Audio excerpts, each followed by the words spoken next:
It is time to talk about the Sweet and Elite in Season 2, Episode 9 of My Little Pony Friendship is Magic. Hi, I'm Megan the Fangirl. And I'm the Bagel Ghost. And I really, really like this episode, even though I have some issues with how Rarity behaves. But let's start talking about this. We have Rarity and Opal staying at the Canterlot Castle as a personal guest of Celestia. In a suite, by the way, which Twilight scored, which you really gotta acknowledge the Nepo baby here. Rarity does get a very premium style room, even though it doesn't look that big to me. I don't know what I would expect for a pony suite. But well, considering she lives in a house that size. Lives and works. Yeah, it's very nice. And Rarity is by far the most grateful for stuff like this. And it could be because she's, the real one who's down to earth. But it could also be because she wants to be an upper crust pony. Well, speaking of upper crust, Rarity goes out to get herself some lunch at a cafe. And these two ponies called Jet Set and Upper Crust Husband and wife. They've got the little sweaters tied around their necks. Yes, they come to compliment Rarity about her chapeau, which I assume is French for hat. I never took French, I don't know, but they have used the word chapeau more than once, referencing some kind of bonnet, so I'm just taking a leap. And this really hillbilly hick pony falls literally from the building. He was window washing, and not only does he put his arm on her, but he's like rubbing her nice hair and her hat, and it's like, don't touch me, you working class filth. I mean, okay, I would not want to be that mean or see Rarity be that mean, but yeah, I kind of feel that there was a real lack of boundary. This is one of those guys where if you saw them in a podcast, you'd be like, this was disgusting. Don't touch women unprovoked. I wouldn't want him to touch me or anything I need to touch, period. I feel like I would catch something from him. But Rarity is a good sport about it. She's not like, ew, what are you doing? Because I feel like Rarity is so pretty and fancy, and she has these high-class standards, and she's white on her coat, so she shows dirt easier. I feel like the stereotype would be that Rarity would flip out, but she doesn't. She plays it cool. She's totally like, yeah, I met this guy at a Ponyville party. And Upper Crust and Jet Set are all like, ew, Ponyville, ew, your hat's gross, goodbye. You pony filth. And so Rarity just goes about her day. She does not let these horrible people face her. Good for her. Love my girl Rarity here. Well, I mean, they do face her because she gets all worked up and huffy, and she's like, I'll show them simple. Well, it hurts her feelings, but she's not having a whole meltdown. She's not letting it derail her life like I would probably do. The amount of hate I would spew at these people. Yeah. Probably the farmer first. I would not be generously quiet like Rarity is, but Rarity goes and she does her shopping for this dress that she's trying to make for Twilight Sparkle's birthday. And it's really nice, peacock-inspired dress. Very nice. Fluttershy later on in the series gets a dress that looks very similar to what she was going for. Well, that feels more like Fluttershy's style. The drawings that we see for Rarity's dress for Twilight does not feel like Twilight, but, besides the point at this moment, Rarity ends up crashing with all of her bags into a pony named Fancy Pants, who is apparently very high up the elitist ladder, because he is so impressed that Rarity knows Princess Celestia and is staying at the castle. And it's so easy to look at Fancy Pants and assume that he only wants to invest time in Rarity because he knows someone who's, like, higher than him, but he is part of Celestia's court. He's one of her closest ponies. Is he? Because yes. He seemed sort of shocked of like, oh, you know the princess, so then I should get to know you and maybe I'll know the princess. It felt like there was a connect the dots thing here. Well, I mean, it is very easy to feel that way, but we do see in later seasons and later episodes that he's in charge of planning most of the parties, of keeping the other court ring ponies happy. That's Celestia's guy. So I think it makes sense that not only does he have a gorgeous pony on his hoof at all time, but she looks very different than the other ponies, and I don't know if it's supposed to be implied that she's older. She's skinnier, she's taller. She's like a model version of a pony. Right, like Generation 2. But I think he took interest and believed Rarity so quickly because not only are there stained glass windows in the castle of them, and it's very easy to be like, oh, curly hair? Okay, yeah, you fit, close enough. But if he's in charge of so many things that involve the princess, it's important for him to know the princess's friends. Well, first of all, okay, it's not like Rarity is lying about where she's staying or that she knows Princess Celestia. I do feel it's kind of weird that, well, okay, hold on. Let's do this in order because we're jumping ahead here a little bit. So Fancy Pants, during this crash with Rarity, invites her to the Wonderbolts Derby, and Rarity comes. Before she was wearing a pink hat. Now she has a bigger, pinker hat, the hattiest hat of all hats. It's almost a hat with another hat on it. I honestly don't like pink on Rarity. I feel like it's not her color. I feel like it's a good contrast with her. It depends on how they do it. I think the hats are fine. But Fancy Pants has his own private section at the Derby, and Rarity has to walk past Jet Set and Upper Crust, who are like, oh, she's going up there and we're not going up there. She is better than I. How dare she? And Fancy Pants has his own opinion on which Wonderbolt is going to win this Derby race. I can't remember who he said. He said someone, and then Rarity said Fleetfoot. Yeah, and Rarity was correct, and she's really enthusiastic watching this thing. You know, she's not hooting and hollering and being a little embarrassing. But she's like like doing that. She's got like big eyes, and she's turning her head. You can tell like this is a big experience for her, and she's loving it. And Fancy Pants seems to notice that, and he's all like, "How did you know that Fleetfoot was going to win this race?" And Rarity's like, "My friend Rainbow Dash just won't shut up about how fast Fleetfoot is. My autistic friend loves them." Well, they're all autistic in their own way, really. Of the main six, all of them are a little autistic. Oh, Rarity got the best autism. She got the actually accomplishes stuff autism. But one of the high-class ponies is like, who is this Rainbow Dash? And that makes Rarity feel really insecure. And so she's like, oh, humana. Rainbow Dash is the Wonderbolt's trainer. And this double impresses Fancy Pants. Oh, you know Princess Celestia and the Wonderbolt's trainer? What an important pony. Yeah, and okay, the Rainbow Dash part is a lie. The Princess Celestia part is not a lie. But I feel like this episode is trying to play it up as if Rarity is only getting nice treatment from Celestia because of Twilight Sparkle. But Rarity, baby, you are an element of harmony. You are an essential part of this kingdom functioning and one of the princesses being able to return. Baby, you don't need to make anything up. You are important all by yourself. Rainbow Dash is also an element of harmony. Why do you need to act like she's something else? Well, because these ponies don't care. I feel like they would, because as you just pointed out, there are stained glass windows in the palace featuring the main six.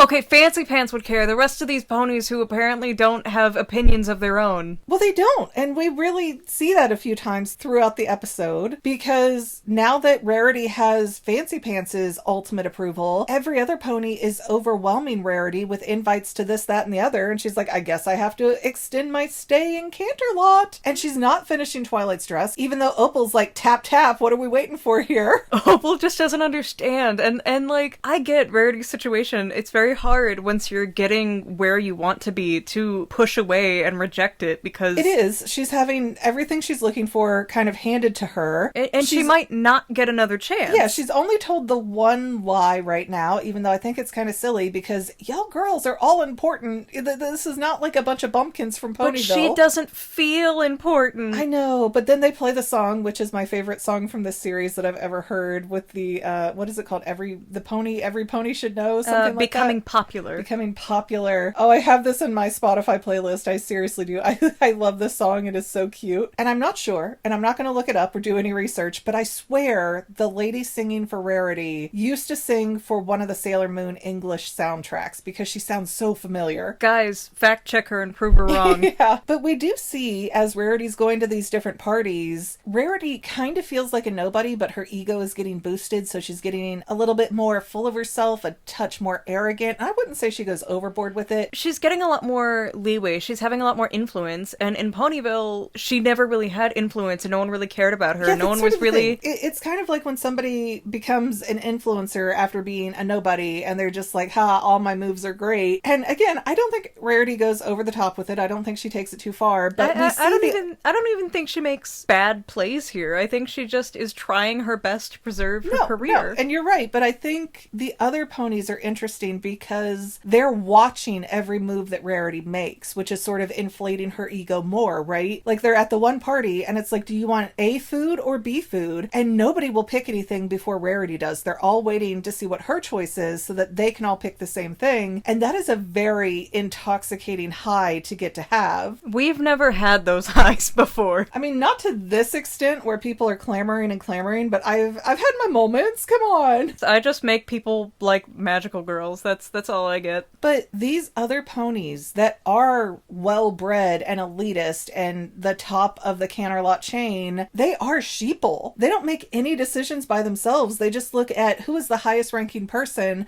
Let me mimic them. These ponies are literally filler. They are, and I think it's a very good way to contrast. None of these ponies care about Rarity. They care about who Rarity knows. They care about what Rarity might potentially be able to do for them, but they don't actually care about her. They're kind of using her. You know, as upper crust people do. Yeah, so now it's time for Rarity to go. She is overloading her bellhop boy with all of her luggage. And her dress for Twilight. Yeah, she worked on maybe, a fifth of it. She got the basic dress down and put a little bow on it and then just fell asleep and stopped working on it. But she's telling herself, okay, we're gonna get home, no more distractions, I'm gonna get this dress done for Twilight's birthday. But then an invitation slips under her door for the upper crust and jet set garden party. Which apparently is huge. Yes, and Rarity is like, oh no, do I mess up my social standing here in Canterlot forever? Which, I'm not sure why she's so fixated on that, because she doesn't live in Canterlot. She has to leave eventually. Right. But she sells dresses to ponies in Canterlot. She wants to open boutiques in Canterlot. There's so much going on in Canterlot that you need the Canterlot approval for. Sure, but until you're ready to actually move, you can't make every event. You live way far away, girl. You gotta go home eventually. And Rarity's like, do I do this party or do I not do this party and ruin my reputation and go to my friend's birthday party? Like, oh, well, I'll just write them a letter saying that Opal is too sick to travel. So there, I'm out of it. That's that's the letter part is the part that I don't love about this episode. But like the rest of it, I fully understand Rarity's behavior. I think it gets more complicated. I feel like Rarity is having a moral dilemma, and of course she's not choosing right, because otherwise, what is the episode about? But the other 5 of the main 6 decide that they're gonna move the birthday party to Canterlot, and because Twilight is Twilight, she gets the ballroom, and Pinkie Pie brings her party cannon and sets the whole thing up. None of these ponies, besides maybe Twilight, who should definitely know better, and Fluttershy, who is established to be graceful, should be anywhere near the Canterlot ballroom. They did kind of wreck it last time. Yeah, were we at the last Grand Galloping Gala? But what I hate is that Rarity does not want to get caught in a lie, so instead she just keeps doubling down. Like, she takes Opal into the bathroom, douses her in water, and then, like, look how sick Opal is. I mean, she is a Persian cat. Sometimes they just look like that. You just blink at them and their hair starts falling out, honestly. But, okay, so Rarity is now at this party inside the ballroom with windows looking out at the garden party, and Rarity's shrinking down like she's so afraid that the other ponies are going to see her. But we've already seen that Rarity is the new trendsetter for Canterlot, so if they see her at this party, they're going to be like, oh hey, that's the better party, not oh hey, why is Rarity a loser like she seems to think. Well, her self-confidence is not that high yet. She's barely obtained high-class friends, and she's worried her low-class friends are going to ruin that. She really is, and they really are acting low rent in this episode for some reason. They like, act particularly horrible. badly. Yeah, they are acting particularly off the chain crazy. Like, I would expect this from, like, Pinkie Pie or Rainbow Dash, or maybe Applejack, but Twilight knows better. Fluttershy is too self-conscious to do any of this stuff. Well, and Twilight sees the plain yellow dress with the ribbon that Rarity had somewhat thrown together and stopped working on. And Twilight's like, oh, I love it. It's so simple and practical. It's me. It's perfect. So Twilight's rocking around in this dress. Everybody else is pretty much naked except Rarity, who's in her big garden dress. And may I just say, that shade of yellow looks amazing on Rarity. See, I like the pink better on Rarity, but you know, we can have that difference. It's fine. I just don't get why Rarity is so worried about looking bad in front of the ponies that already snubbed her for knowing the bumpkin window washer pony. Because I get the garden party is a huge event, and so that might be important to be seen at, but who cares what they think? Because again, she's the trendsetter. I mean, yes, but Fancy Pants hasn't seen her with these country bumpkins yet, and Fancy Pants is kind of the reason why she is even having this mass amount of popularity and fame and influence among other ponies. So if he sees them and he decides, ew, then she is screwed. But again, these are all elements of harmony and all personal friends of Princess Celestia. Like, they all went and got burgers after the Grand Galloping Gala, okay? They're chill. These people are a group. But Rarity decides, oh, there's no reason I can't pop into the garden party and kind of go back and forth between Twilight's birthday party. This is what frustrates me a little, because instead of spending a few minutes in the birthday party where people are going to notice you and a few seconds in the garden party, she's just running between the two, enjoying neither. Yeah, it does seem weird how she keeps making excuses to go back and forth. I know that's the stereotypical sitcom thing to do, but it just seems like, oh, hey, I'm going to make an appearance turned into, oh, I need to keep making an appearance and going back and forth. And when you're one of 6 people at a birthday party, your absence is going to be very well noticed. I mean, they're not going to notice you as well at the garden party. But, you know, plot's got a plot, and then Twilight's like, oh my Celestia, you're so business savvy. Yeah, Twilight takes this so well in sort of her autism, I don't get it way of, oh, Rarity, that is so smart that you're going out to that garden party to market your dresses because the gala's coming up again. And she seems so proud, like, yay, you go, girl. She has no hint in her head that Twilight's kind of getting snubbed at her own birthday party by her friend. Well, I mean, Rarity's not trying to snub, she's just trying to, like, keep some reputation, and it's hard. But the problem is when you do this dance and you start to lie and you are afraid to mix your friend groups, you do kind of make people feel snubbed. Okay, but you saw how they acted at the Grand Galloping Gala. I'm pretty sure Rarity is the only one there who could possibly. Hey, Rarity had every reason to crash out and go crazy with that stupid prince. Oh, yes, definitely. But, like, I have no qualms with her freaking out on him, but she still had a meltdown in front of everybody, too, so I don't think she's held any better in her behavior at the gala. She had manners for most of it. She tried her best. She really did. But somehow or another, Twilight relates Rarity working the party for potential customers as, hey everybody, let's just move my party outside. Which, no. And once again, they start acting like the most ratchet ponies. Like, Twilight, you grew up here. You know how people act here, and you're all, like, dancing. Yeah, Twilight has no excuse, Fluttershy has no excuse, Applejack, you're on thin ice here, but, like, I expected this from Rainbow Dash and Pinkie Pie. Pinkie Pie I don't think anybody could control, but yeah, you would think that Twilight of all of them would set the good example and not be dancing like she has no clue that other people, and this is why I think half of them are autistic, at least, if not all of the main 6. They have no sense of other people viewing them. And this irks me so bad when characters in media will try to up their ranks or whatever, and they're friends from before. They're still friends with these people, but they just shouldn't mix them because the lower friends tend to be garbage. If you've watched Sophia the First, there are several episodes where Sophia's town friends come to the palace or whatever, and they act horrible. They spill stuff everywhere, they yell, they scream, they, like, pour stuff on the floor, they demand to touch the princess's crown, and then they get mad at her for setting boundaries! Yeah, I'm not gonna say I know Sophia the First, that was all you, babe, but it can be very difficult to mix friend groups when they're in different life situations like this. However, once again, Twilight has no excuse here. She is part of this whole elaborate clique of upperclassmen. Twilight knows better. Fluttershy would not have dared to do some of the things that she did. But at one point, Fancy Pants wanders over and asks Twilight about her dress, to which Rarity feels horrified because she knows it's not her best work. She knows she just slapped it together and it's too simple. And Twilight's very proud. And she's like, oh yes, my friend Rarity made it. And Rarity's all, no. And she's like, oh, well, it's really nothing. Please don't look over there, the other side of the room. Yeah, and some people are starting to make fun of Rarity in that dress, but Fancy Pants goes, I love it. I think it's rustic. And all of a sudden, people like Jet Set want 2 of them. Jet Set, why are you in a dress? Stallion? No, Upper Crust is the stallion, Jet Set is the girl. I swear. No, Upper Crust is the girl, Jet Set is a boy. Comments help. I can't help you that you're wrong, because he's married to Upper Crust. Open your ears! I don't know about that. Anyways, everything works out, and Fancy Pants is like, I want to meet your bumpkin friends. Like, you should already know Twilight Sparkle. She's been the right hand of the princess princess for like a decade. And, the stained glass windows. Everybody in Canterlot should know these ponies. It's just so weird how sometimes they're the most important ponies in Equestria, and other times no one has a clue who any of them are. Who is memory wiping these horses? I don't know. Maybe there's a hero every week, and that's why they're not paying super close attention. And we will see later in this season that the captain of the Royal Guard, which is Twilight's brother, is in fact a very important stallion who is taken very seriously. He's seen as a hero. All right, but Rarity is finally ready to leave Canterlot, but she wants to write Princess Celestia a note. And she starts her letter, and Princess Celestia just wanders in, and she's like, yeah, why don't we just talk face to face like humans? Like ponies. For once in your life, look in my eyes. I want to give you an autism test. Where are you looking? You have nice eyebrows.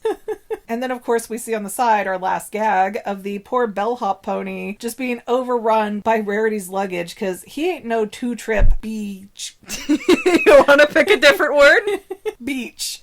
Sure. May I just say that this bellhop pony is the ugliest pony we have seen so far. It's father. He's out getting the milk. He's got a low-rent job so they can live well in Ponyville. I don't know, man. I don't know. He's out here getting a glimpse of beautiful ponies. What he could never be. But I really do like this episode because we get that contrast that a lot of girls, and especially younger girls in school, end up having, where there are people who know you and care about you, and then there are people who care about what you can do for them. And that can feel like a struggle. That can feel like a conflict to make it all work together. Because we can't, and this is another autism thing, and I relate hard to it, we kind of shift our personality based on who's in the room with us. How autistic are your ponies? And it's a very chameleon thing. It's not something that people do to be fake per se, but it's like, this is how I fit in, is that I know how to shapeshift and get in good with this crowd by mimicking how they act. It's not I'm being fake, it's I'm mimicking you because that feels safe. That feels like I'm taking the lead. And Rarity definitely has that because her persona around the elite ponies is a lot different than how she is when she's comfortable with her friends. You mean with manners? You mean with common sense? Debatable.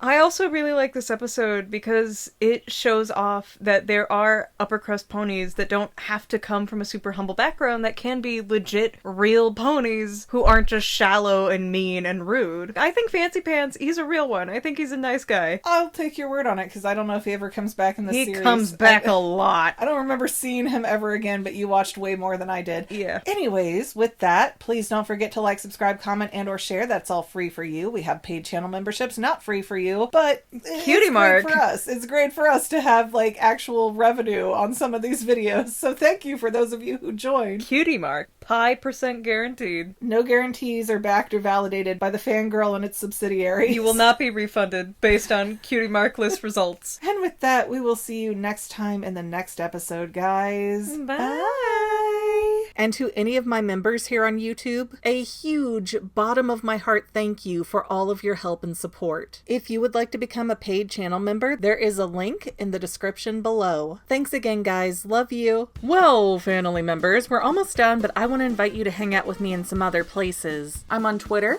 and Instagram as my own personal self, and I have a Facebook page too, but I mostly just post photos over there. And sometimes people say, hey McGann, I want to mail you something. How do I do that? Easy. Just click the About tab on my channel page, and my most current P.O. Box info will be right there. I also run another channel, The Family. It's really a hodgepodge channel where we might post anything. Oh yeah, and I also sell shirts and stickers and stuff with the Family and the Fangirl logos. If that is your cup of tea, I have a link in every description of every video. Finally, if you want to help out the Fangirl channel and make sure I'm putting out video essays for years to come, the best way you can help is by subscribing and watching more of my videos, whether they're new, old, whatever. Maybe even share one or two on social media, help spread the word. People who watch to the end of videos like you helps to tell the site, hey, this is a good video, we should recommend it to other people. So if you made it this far, leave me a comment of something like, hey, I made it to the end. Love ya. See you next time, family members. Bye.